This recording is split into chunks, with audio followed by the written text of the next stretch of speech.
Hello dear,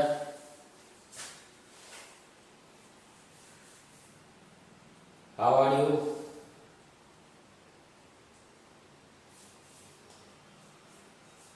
उम्मीद करते हैं कि सब कुछ अच्छा होगा। ठीक है। और पिछले क्लास में हम लोग क्या देखे थे? वेक्टर ऑफ एडिशन, और उसमें तक क्या था? ट्रायंगल ऑफ एडिशन, सही ना। अब इस क्लास में हम लोग मतलब इस लेक्चर में देखेंगे पैरेललोग्राम लॉ ऑफ एडिशन। तो पैरेललोग्राम लॉ ऑफ एडिशन है क्या, पहले इसे हम लोग समझते हैं।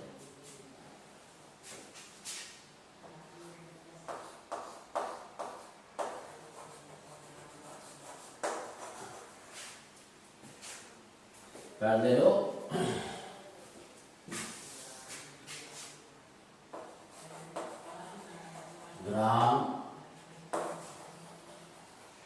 Law of addition.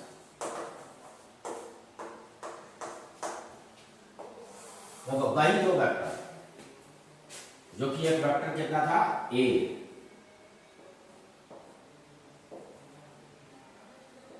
और दूसरा वेक्टर कितना है? बी। इन दो वेक्टर को ट्रायंगल ऑफ एडिशन से ऐड किए थे। दोनों के बीच में एंगल कितना था? थीटा। अब इसी को parallelogram law of addition use करके इसको हम लोग क्या करेंगे? सॉल्व करेंगे, एडिशन निकालेंगे। तो देखो, पहले वेक्टर ए का पैरेलली हम लोग शिफ्ट कर देते हैं कहीं पे, ठीक है ना, और इसके लेंथ के बराबर हम लोग वेक्टर ले लें। तो यहां पे क्या हो गया? एक हम वेक्टर ए ड्रॉ किए हैं, जो कि लेंथ जो इसका है वो वेक्टर ए के इक्वल्स है, और दोनों पैरेलल लाइन पे है, सेम डायरेक्शन, इसलिए डायरेक्शन मैग्नीट्यूड दोनों सेम। इसे वेक्टर ए बोलेंगे, तो इसे भी हम लोग क्या बोलेंगे? Vector A. Triangle of addition में क्या किया गया? वेक्टर ए के हेड पे, फर्स्ट वेक्टर के हेड पे सेकंड वेक्टर के टेल को जाके प्लेस किए थे, है ना।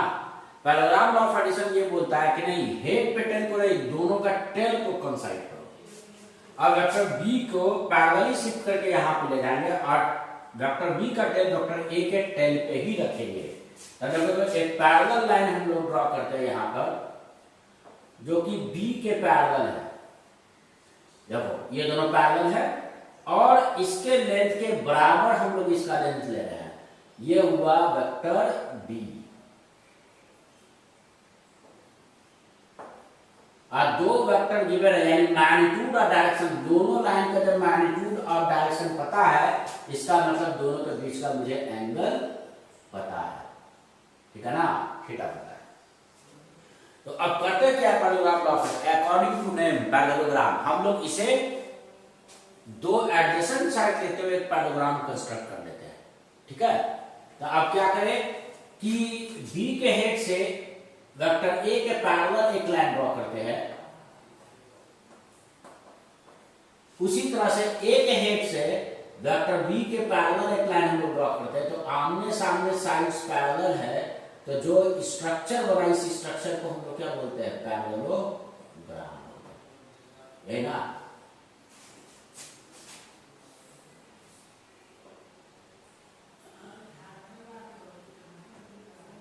ये दोनों साइड पैरेलल है, और ये दोनों साइड पैरेलल, ये एक पैरेललोग्राम बन गया। तो पैरेललोग्राम लॉ ऑफ एडिशन ये बोलता है कि दोनों के कॉमन टेल से, तो कॉमन टेल ये है, जो पैरेललोग्राम का डायगोनल तुम्हारा पास कर रहा है, that is the resultant of these two vector, vector A और वेक्टर बी का ये रिजल्टेंट है, ये डायगोनल, यानी कि this is the resultant vector. और रिजल्टेंट मतलब एडिशन ऑफ टू वेक्टर, मतलब यहाँ पे रिजल्टेंट मतलब एडिशन। तो यहाँ पे ये तुम्हारा क्या, ये दोनों वेक्टर का रिजल्टेंट मतलब दोनों का एडिशन, बस हो गया। अब ज्योमेट्रिकली क्या करेंगे? इस डायगोनल का लेंथ को मेजर कर लेंगे, और देख लेंगे कि ये फर्स्ट वेक्टर से कितने एंगल पे है, या सेकंड वेक्टर से कितने एंगल पे है। तो यहाँ पे क्लियरली दिख रहा है ना, थीटा क्या है? Theta is alpha plus beta. तो हम लोग पिछले क्लास में भी क्या लिखे थे कि जो एंगल बिटवीन टू वेक्टर्स होता है it is the sum of alpha plus beta. Alpha क्या है? Alpha is the angle of the resultant vector with the first vector और beta is the angle of the resultant vector with the second vector.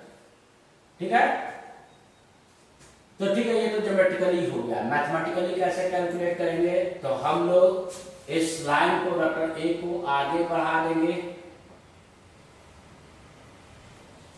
और यहां से हम लोग perpendicular तुम्हारा इस लाइन पे ड्रॉ कर देंगे, ये perpendicular.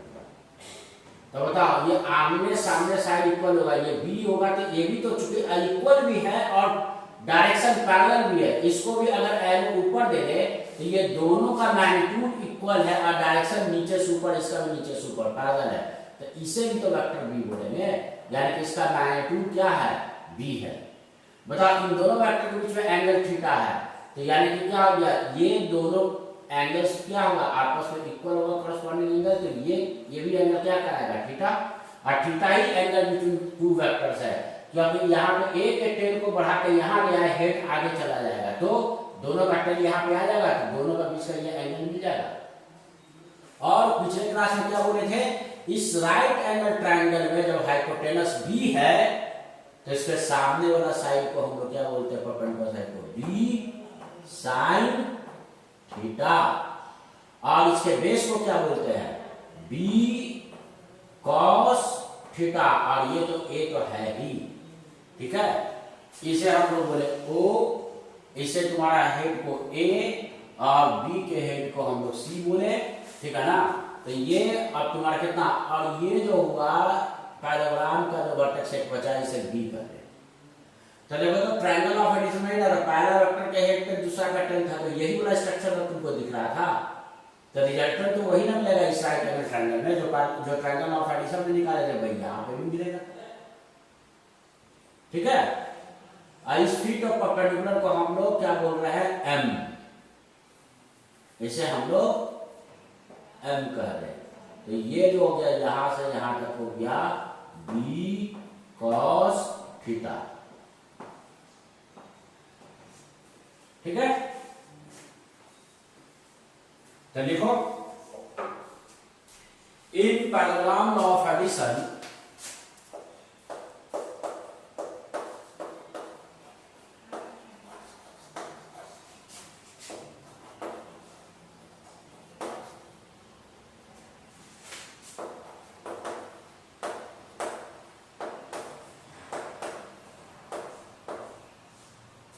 the tail of two vectors,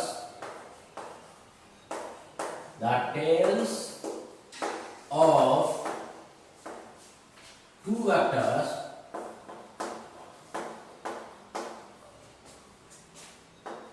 are one-sided at a point। हाँ, दो वेक्टर का टेल को एक ही पॉइंट पे कंसाइड कर लेते हैं पहले, और उसका दोनों का एडजेसेंट साइड लेते हुए एक पैराग्राम कंस्ट्रक्ट कर लेते हैं। ठीक है, and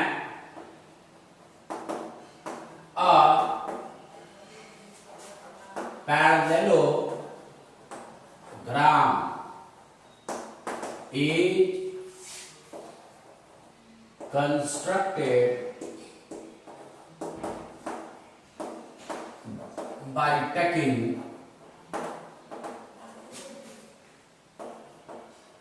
two sides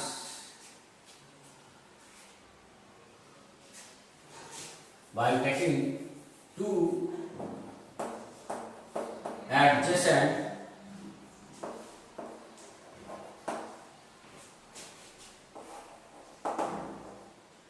sides of a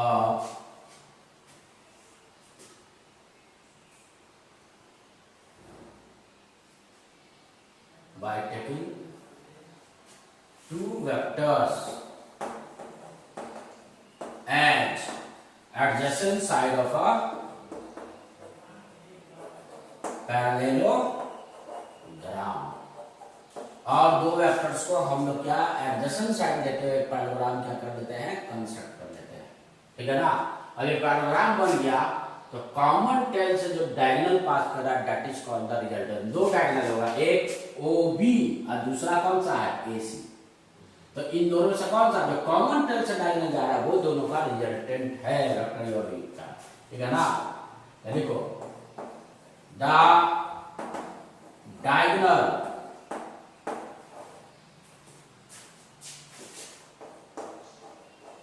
passing through common tail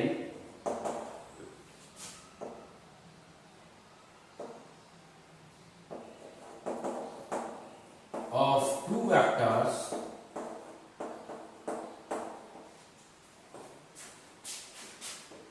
is the resultant vector of vector A and vector B। तो दोनों का कॉमन टेल से जो डायगोनल पास करता है वो वेक्टर A और B, यानी कि वेक्टर A और B इन दोनों का ये क्या है रिजल्टेंट वेक्टर, ठीक है। तो अब यहां पे देखो तो ज्योमेट्री से तुम्हारा क्या हो जाएगा, यानी कि right angle triangle OMB in right angle triangle OMB, तो OB square is equals OM square plus BM square. बाकी डेरिवेशन एज इट इज जैसे ट्रायंगल ऑफ एडिशन में किए थे सब कुछ वही आ रहा है। OM क्या है OA plus AM square plus BM square, और यहाँ पे इसका कितना हो गया OA है A और ये है A और AM है B cos theta, B cos theta जिसका square plus of B sin theta का स्क्वायर। इसको हम लोग सॉल्व कर देंगे, तो सॉल्व हम लोग किया है ट्रायंगल ऑफ एडिशन में, तो सॉल्व करने पे क्या रिजल्ट आएगा on solving.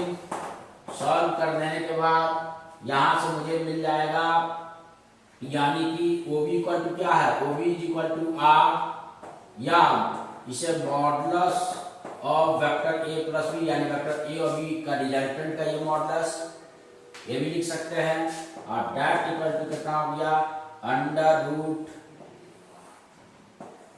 A square plus B square plus 2AB cos theta, ठीक है। और डायरेक्शन क्या देंगे, तो the direction of vectors, direction of the resultant vector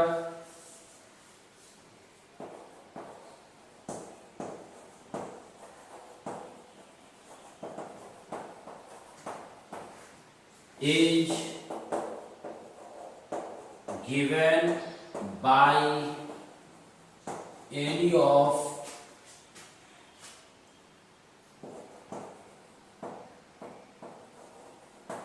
trigonometrical ratio. Trigonometrical ratio कौन कौन है साइन कॉस या टेन, किसी भी एक से, या तो साइन से बता दो या कॉस से बता दो या टेन से बता दो, ठीक है ना। तो साइन अल्फा कितना, तो साइन अल्फा इस राइट एंगल ट्रायंगल में परपेंडिकुलर साइड अपॉन हाइपोटेनस, यानी कि B sin theta by R, और cos अल्फा बेस कितना है A plus B cos theta, A plus B cos theta divided by R, या tan अल्फा। तो देखो तो tan अल्फा कितना मिल जाएगा,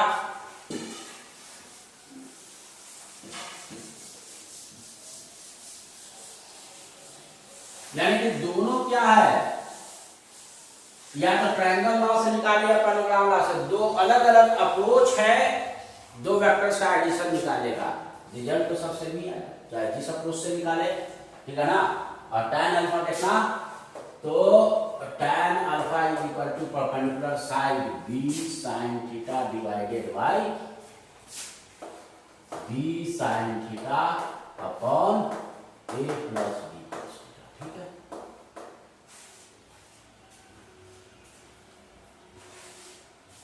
या कोई चाहे तो इस वेक्टर सेकंड वेक्टर को आगे बढ़ा दे इस इधर, है ना, और यहां से हम लोग क्या करें, इस पे परपेंडिकुलर ड्रॉ करें 90 डिग्री।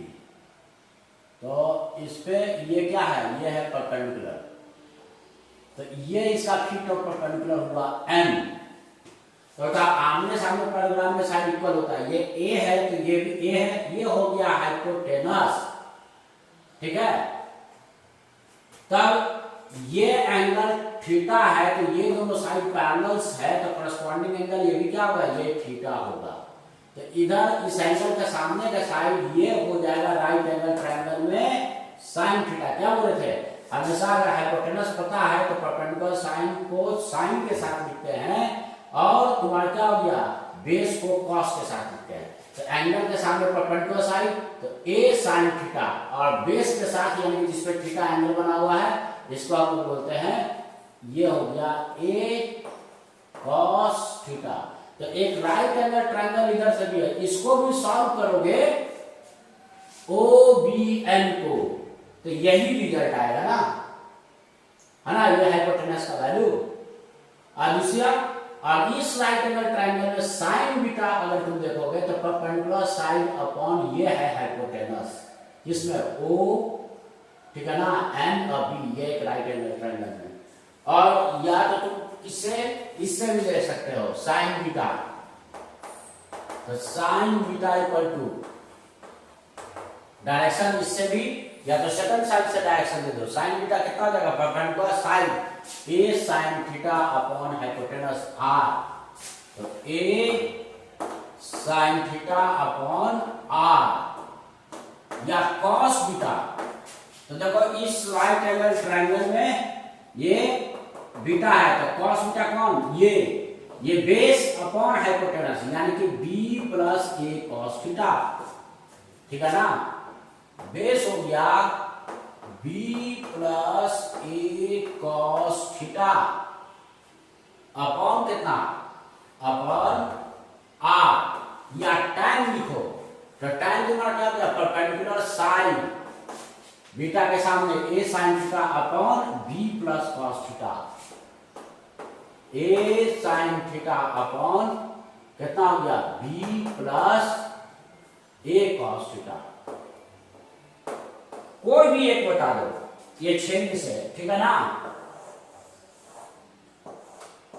तो उससे क्या हो गया, डायरेक्शन मुझे मिल गया, ठीक है ना। ये नहीं कि 6 का 6, ये जो ट्रिग्नोमेट्रिकल रेशियो तुम्हारा 6 का 6 हो बताना नहीं, ठीक है। एनी वन ऑफ द 6, इस 6 में से कोई भी एक से तुमको केवल करना क्या, sorry tan alpha, sorry tan beta, यहाँ पे बीटा है ना, tan बीटा, किसी एक को यूज करके या तो अल्फा को बता दे या बीटा को बता दे, उससे क्या हो जाएगा, रिजल्टेंट वेक्टर का डायरेक्शन मिल जाएगा। बाकी जो सब कुछ जो नोट करवाए थे, है ना, जो ट्रायंगल ऑफ एडिशन में एज इट इज बाकी सब कुछ वही है, ठीक है ना। किसके ज्यादा क्लोजर होगा ये सब उससे रिजल्ट आएगा। तो बाकी सारा रिजल्ट हम लोग कहाँ पे देख चुके हैं, ट्रायंगल ऑफ एडिशन से देख चुके हैं। तो पैराग्राम ऑफ एडिशन जस्ट उसका थोड़ा सा क्या हो गया अलग मेथड, उसमें ट्रायंगल बना के प्रोसीड करते हैं, इसमें हम लोग पैराग्राम बना के प्रोसीड करते हैं। बाकी तो सब कुछ क्या हो गया, देखो तो इस पैराग्राम में अपने आप वो वाला ट्रायंगल दिख रहा है ना, जो कि ट्रायंगल ऑफ एडिशन में हम लोग ये वाला ट्रायंगल जो बना के प्रोसीड किए थे OAB, ठीक है, वही पैराग्राम में दिख रहा है, नजर आ रहा है। तो पैराग्राम ऑफ एडिशन कुछ नहीं है, जस्ट तुम्हारा क्या हो गया, ट्रायंगल ऑफ एडिशन का ही जस्ट ये सेकंड तुम्हारा क्या हो गया फॉर्म हो गया, जिसमें कि पैराग्राम में वो ट्रायंगल साइड दिखेगा, ये OAB, यही क्या हो रहा है, ट्रायंगल बना रहा है, ठीक है। ठीक है, तो क्वेश्चन देख ले और प्रैक्टिस कर ले क्वेश्चन का।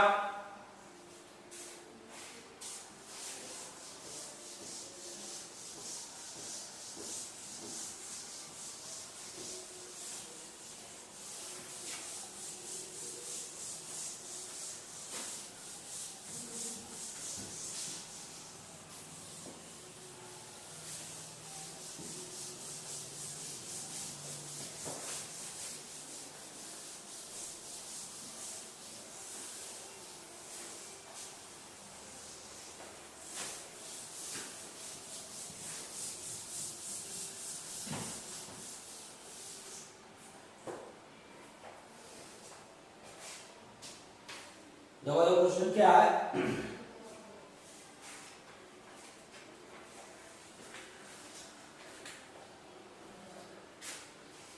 find the resultant of vector a and b if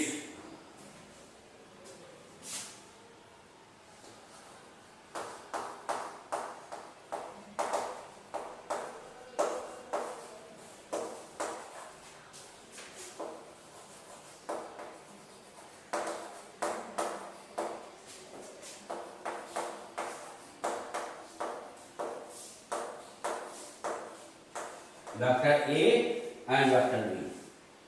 If magnitude of vector a is equal to 8, ठीक है ना, and magnitude of vector b is equal to 5, and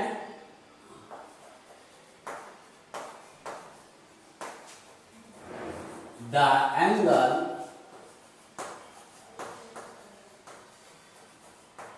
between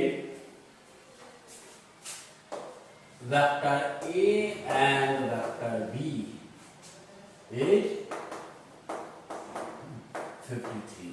Solve.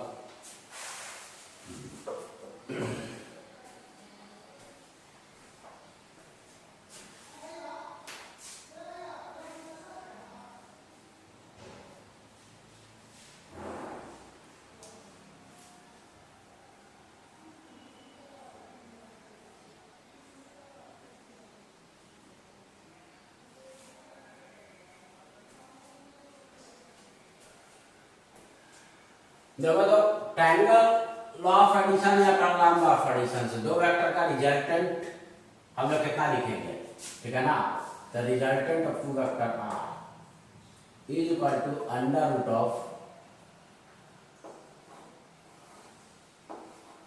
A square plus B square plus 2ab cos theta. तो A कितना है, 8 square, B है 5 square, 2 into 8 into 5, theta कितना cos 53।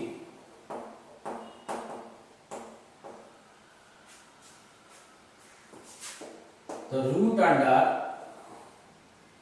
64 plus 25 plus 2 into 8 into 5, cos 53 कितना, तो right angle triangle बना जिसमें 3:4:5 का रेशियो हो, तो सबसे स्मॉलेस्ट साइड के सामने का एंगल 37 और 4 के सामने का साइड तुम्हारा कितना 53 है ना। अब तुम्हें cos 53 का चाहिए, ये 53 डिग्री एंगल है, तो यानी कि बेस अपॉन हाइपोटेनस कितना, cos 53 is 3/5, ये हो गया 3/5, कैंसिल कर दीजिए भाई, ठीक है। तो ये वाला टर्म कितना हो गया 24 × 2 48, ठीक है। तो कितना इसका वैल्यू आ जाएगा 64 प्लस 25 और प्लस तुम्हारा ये कितना हो गया 48,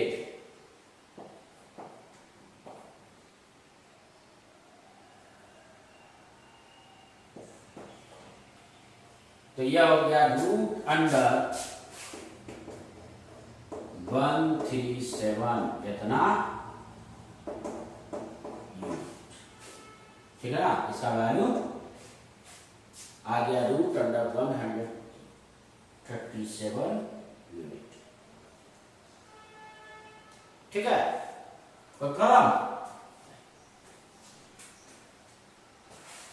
तो अगला नेक्स्ट क्वेश्चन क्या है, ये प्रीवियस क्वेश्चन में, ठीक है ना, if in previous question theta equal to 120 ठीक है, find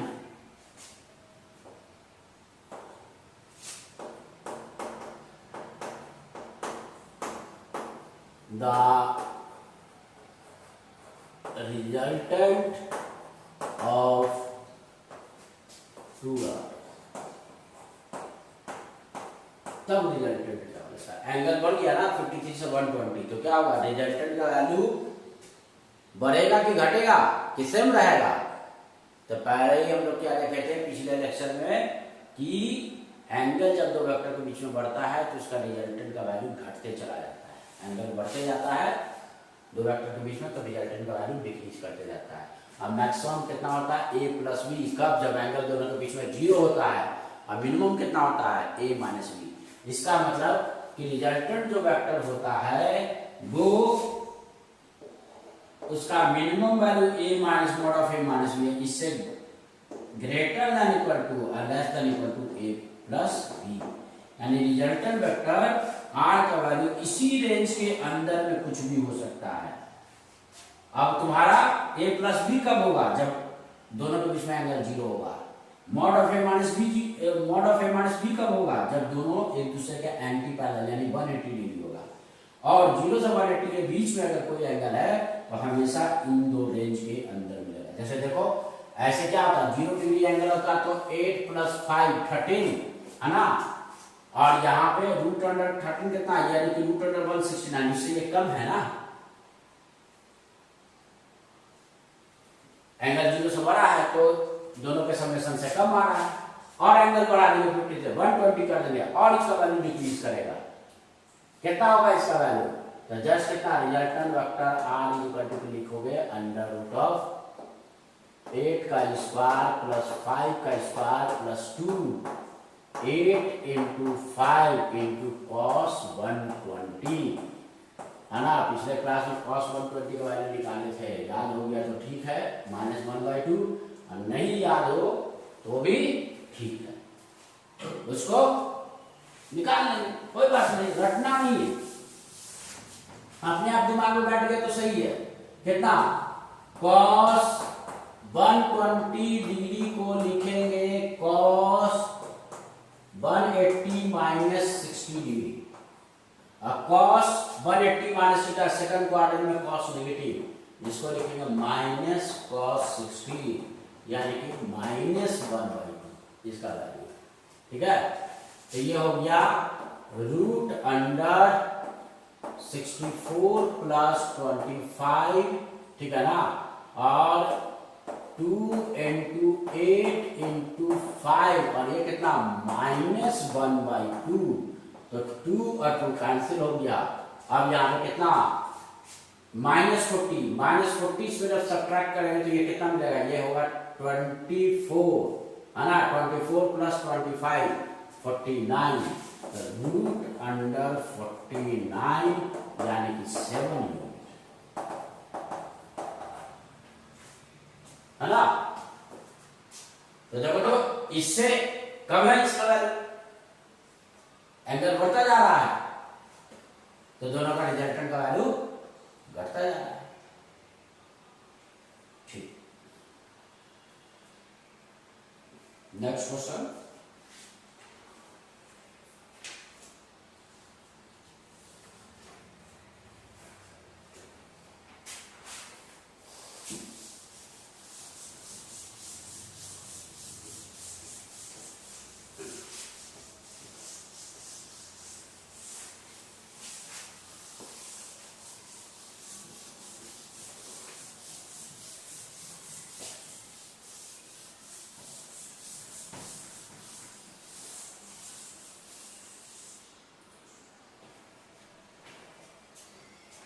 find the magnitude of resultant vector of vector A and vector B.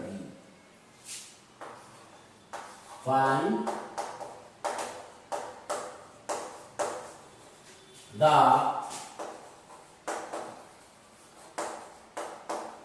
magnitude of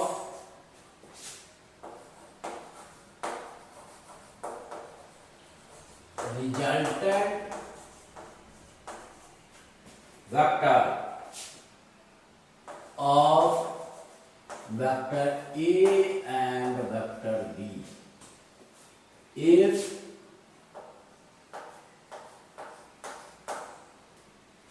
resultant of vector A and 2B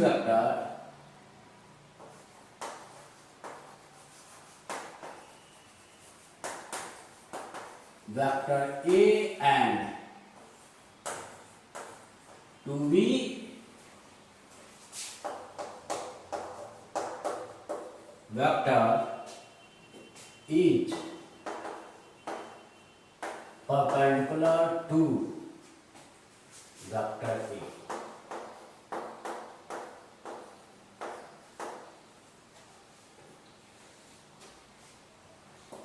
solve करो।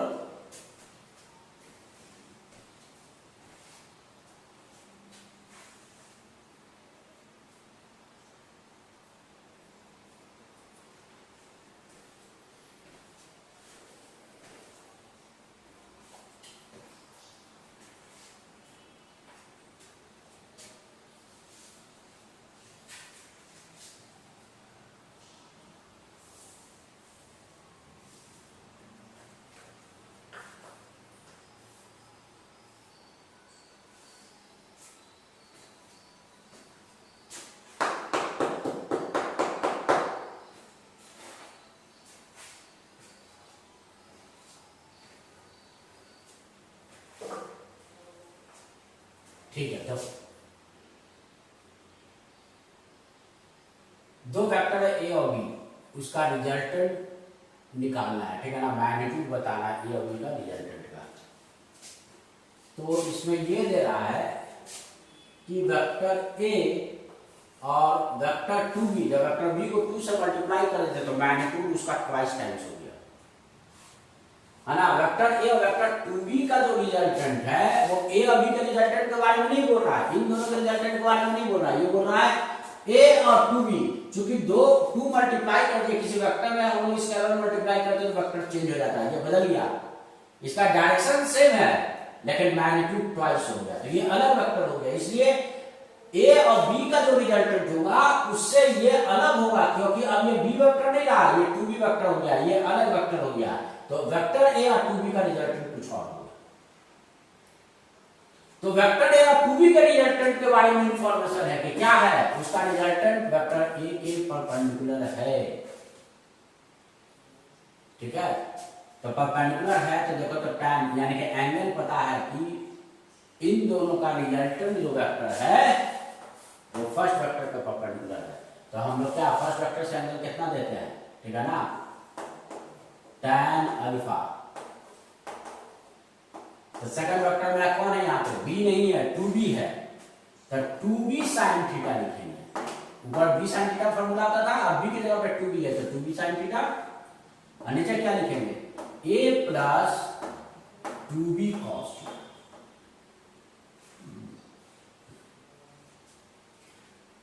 तो क्या बोल रहा है कि एंगल 90 डिग्री है ना रिजल्टेंट और फर्स्ट वेक्टर के बीच में, और रिजल्टेंट और फर्स्ट वेक्टर के बीच का एंगल अल्फा होता है, और रिजल्टेंट और सेकंड वेक्टर के बीच के एंगल को बीटा बोलते हैं, है ना। तो 2b sin theta upon a plus 2b cos theta, sin 90 undefined होता है, अनडिफाइंड कब होगा जब इसका डिनोमिनेटर क्या होगा, डिनोमिनेटर जो इसका होगा वो 0 होगा, यानी this implies that a plus 2b cos theta this equal to 0, यानी कि यहां से तुम्हें वैल्यू मिल रहा है 2b cos थीटा या b cos थीटा भी बोल सकते हो, is equal to b cos theta लिखेंगे तो माइनस a वैल्यू, तो 2b cos theta equal to कितना हो रहा है, ये माइनस a, ठीक है। तब ये बताओ, देखो तो ज्योमेट्री से ये वेक्टर a है,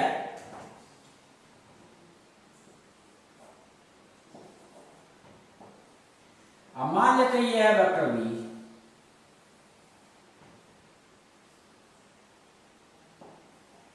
ये है वेक्टर b, इसके बीच में एंगल थीटा। इस वेक्टर को ट्वाइस कर दिया है ना, तो 2 मल्टीप्लाई कर दिया, डायरेक्शन तो नहीं बदले। इसका मतलब क्या है, इसका लेंथ डबल कर देना, इतना ही लेंथ और ऊपर बढ़ा दे, मतलब जितना ये है उतना ही ये कर दे, यानी कि यहां तक ले ले। तो ये क्या हो गया, यानी कि this vector is called 2b vector. यहां से यहां जो वेक्टर है वो 2b वेक्टर हो गया, ठीक है ना। तो ये बताओ, अब ये नया वेक्टर हो गया 2b वेक्टर। तब बताओ, वेक्टर a और b के बीच में एंगल थीटा है, तो वेक्टर a और 2b के बीच में एंगल क्या है, थीटा ही है। यानी कि दो वेक्टर में स्केलर मल्टीप्लाई करने से, इसमें भी कोई नंबर मल्टीप्लाई कर देना, तो ये तो इसी लाइन पे आगे ना हो जाएगा, और इसका लेंथ बड़ा या छोटा हो जाएगा, होगा इसी लाइन पे।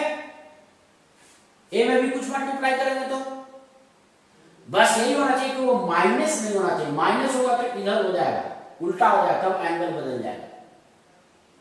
तो यानी कि पॉजिटिव स्केलर दोनों वेक्टर में मल्टीप्लाई करने से दोनों के बीच में एंगल नहीं चेंज हुआ। जो वेक्टर ए और बी के बीच में एंगल है वही तुम्हारा नया दोनों वेक्टर, इसमें भी कुछ मल्टीप्लाई कर दो, इसमें भी कुछ मल्टीप्लाई कर दो, फिर भी तुम्हारा कितना वही एंगल रहेगा, चेंज नहीं होगा। इसका मतलब ये हुआ कि थीटा क्या दिए थे, theta is the angle between the vector A और 2b ना, यहाँ पे ए और 2b था, तो इसका मतलब ए और बी का भी बीच का एंगल मेरा क्या होगा, थीटा ही होगा। जब पता हो गया कि ए और बी का बीच का भी एंगल थीटा है, तो रिजल्टेंट वेक्टर आर किसका, ए और बी का क्या लिखोगे, तो लिखो the resultant vector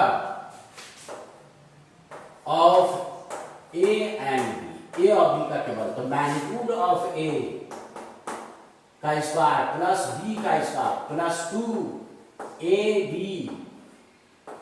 cos theta, ठीक है। अब यहां से आगे root under A square plus B square. अब देखो यहां पे 2b cos थीटा, इस पूरे इतने टर्म को हम माइनस a लिखेंगे, इसका मतलब 2 और b cos थीटा इतने को a लिखेंगे, तो पहले से a है ना, तो a इंटू माइनस,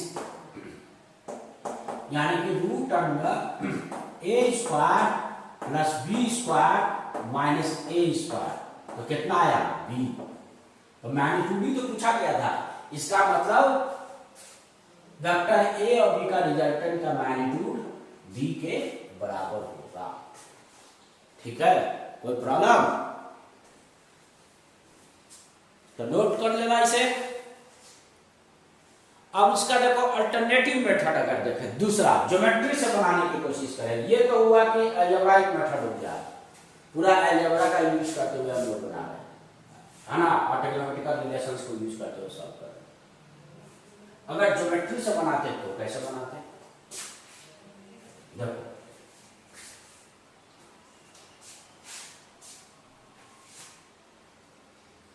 तो इंफॉर्मेशन मेरा ये था कि वेक्टर ए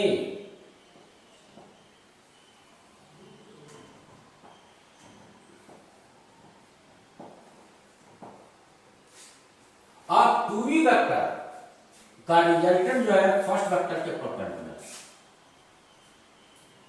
तो हम लोग इसके परपेंडिकुलर एक लाइन ड्रा कर देंगे,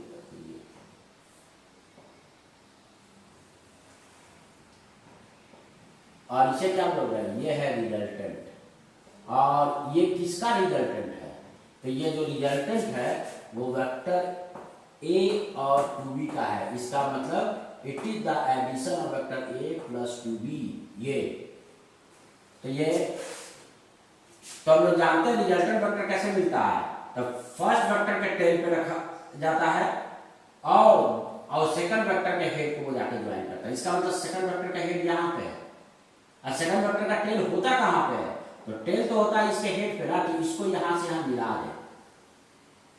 तो देखो ये हुआ मेरा सेकंड वेक्टर, और ये कितना है, ये है 2b वेक्टर। फर्स्ट वेक्टर के हेड पे टू बी का टेल को रखे तो ट्रायंगल लॉ ऑफ एडिशन से इसका टेल को इसका हेड को जो लाइन ज्वाइन कर रहा है इसे हम लोग क्या बोलेंगे, ए वेक्टर और टू बी वेक्टर का इसे रिजल्टेंट बोलेंगे। ये क्या है, यही रिजल्टेंट वेक्टर जो है किसका, ए और टू बी का वेक्टर ए के परपेंडिकुलर है। ठीक है, दिख रहा है। तो मुझे निकालना क्या है,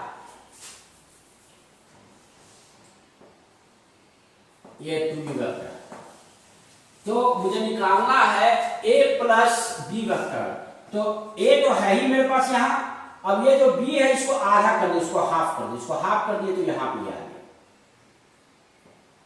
यानी कि देखो यहां तक जो हो गया, कहने का मतलब यहां से यहां ये हुआ b वेक्टर और ये भी यहां से यहां क्या हुआ b वेक्टर, तब ना टोटल दोनों मिलके सेमी डायरेक्शन में 2b हो जाएगा।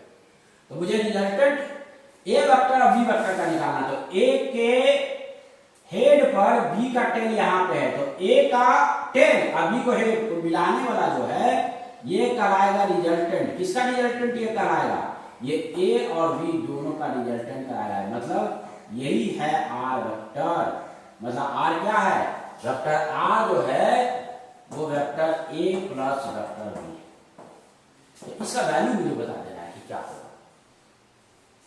इसका वैल्यू निकालिए तो मेरा रिजल्ट चला आएगा। ये लेंथ अगर हम लोग बता दिए,